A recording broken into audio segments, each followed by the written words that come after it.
I remember that quote before the draft where people are starting to question, is this guy somebody you want to build around? Where he's like, what was the quote exactly? I can't remember exactly what it was. It was basically, it was less an exact quote, but more, yeah. He said in a story with ESPN that football was his sport. He loved football. And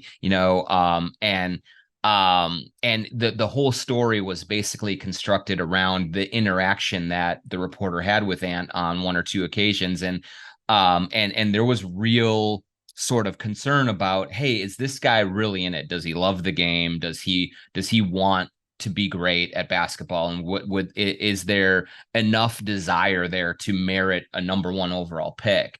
And one thing about that I've learned about being around Anthony for the last 3 years is there are days where he's just not super engaged in the media side of things. It's not that big of a deal to him.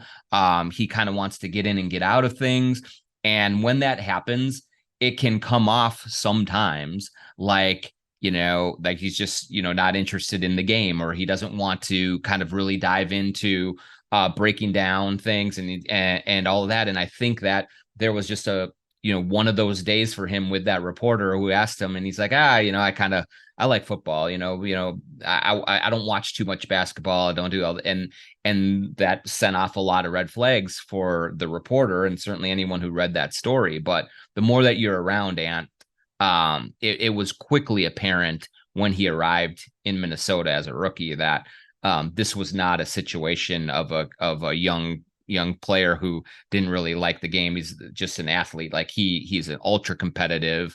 He really likes it. He really pours, everything that he has into it, and he wants to be great. And so, but yes, that story right before the draft and that interaction and those comments definitely did have a lot of people concerned about, were they getting Andrew Wiggins 2.0, something like that. And so that would lower the ceiling on Ant. And it turns out it couldn't be further from the truth.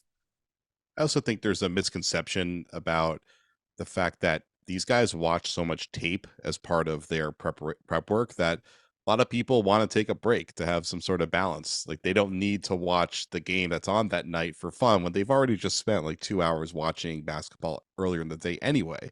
So like I get that. Like when I'm on my leisure time, I'm watching more soccer, or F1 or golf or tennis or something like that than basketball, because I already watch basketball like 4 or 5 hours a day for a living anyway. So I think that Yeah, probably got spun a little out of control.